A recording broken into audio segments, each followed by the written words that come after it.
नमस्कार दोस्तों। आज की कहानी एक अनाथ बच्ची पारुल की है, जिसकी मां ने ही उसका गला घोट दिया।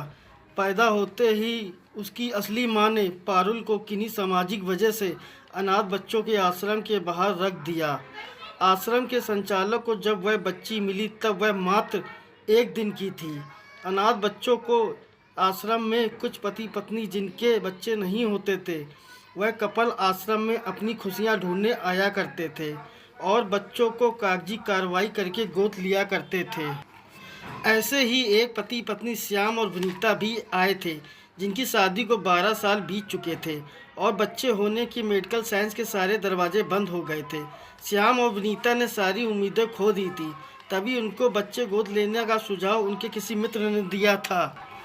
इधर आश्रम में पारुल अब 4 साल की हो गई थी और वह अक्सर अपनी मां के बारे में पूछती थी। आश्रम के कुछ बच्चे पारुल के सामने ही कुछ परिवारों का हिस्सा बने थे। पारुल जब भी यह सब देखती थी तो संचालक से पूछती थी कि मेरी मां मुझे लेने कब आएगी।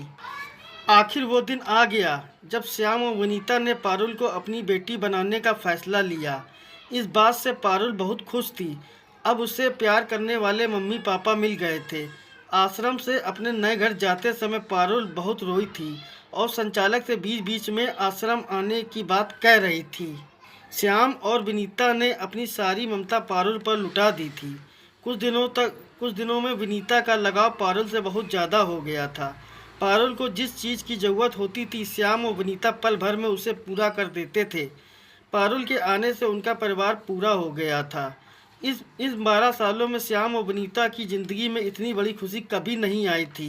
पारुल ने भी श्याम और विनीता को अपना लिया था, लेकिन उस अनाथ बच्ची की ज़िंदगी में ये खुशियाँ ज़्यादा दिनों तक नहीं टिक पाईं। एक दिन अचानक विनीता की तबीयत खराब हो गई। श्याम उसे अस्पताल ले गया, लेकिन डॉक्टर की जो रिपोर्ट आई वो चौंकाने वाली थी। श्याम और विनीता ने उस रिपोर्ट को दोबारा कराया। रिजल्ट एक ही था। विनीता अब माँ बनने वाली थी। इस बात से श्याम और विनीता बहुत खुश थे और वह पारुल से भी ज़्यादा प्यार करने लगे थे। उनको लगता था जब से पारुल उनकी ज़िंदगी में आई है, उनके घर में एक के बाद एक खुशियां ही आ रही हैं। वक्त के साथ उनके घर में एक बेटे ने जन्म लिया और परिवार पूरा हो गया। लेकिन शायद उस परिवार की खुशियों में किसी की नज़र लग गई थी, क्योंकि विनीता अब अपने बच्चे पर ज़्यादा ध्यान देती थी। इस बात को श्याम भी महसूस कर चुका था। कई बार श्याम ने घुमा फिरा कर विनीता से इस बारे में बात की, लेकिन विनीता ने श्याम की बातों को नज़रअंदाज कर दिया और अपने बेटे पर सारी ममता लुटा दी। अब विनीता पारुल की तरफ ज़्यादा ध्यान नहीं देती थी और सारा दिन अपने बेटे को ही देखा करती थी। धीरे धीरे पारुल इस बात को समझ गई थी और उदास रहने लगी थी। जब भी श्याम का रवैया पारुल के प्रति वैसा ही था जैसा पहले था। एक दिन विनीता किचन में खाना बना रही थी और पारुल अपने छोटे भाई को गोद में लेकर बालकनी में खड़ी थी। तभी अचानक पारुल का पैर किसी चीज़ से टकरा गया और पारुल की गोद से उसका भाई छिटक कर बालकनी से नीचे गिर गया। आनन फानन में उसे अस्पताल ले जाया गया, जहां डॉक्टर ने उसे मृत घोषित कर दिया। यहाँ से पारुल की तकलीफ़ें और बढ़ गईं। वह अपनी माँ विनीता से माफ़ी मांगती रही और अनजाने में यह सब हुआ इस बात की सफाई देती रही, लेकिन विनीता पारुल की गलती को ठहराती रही।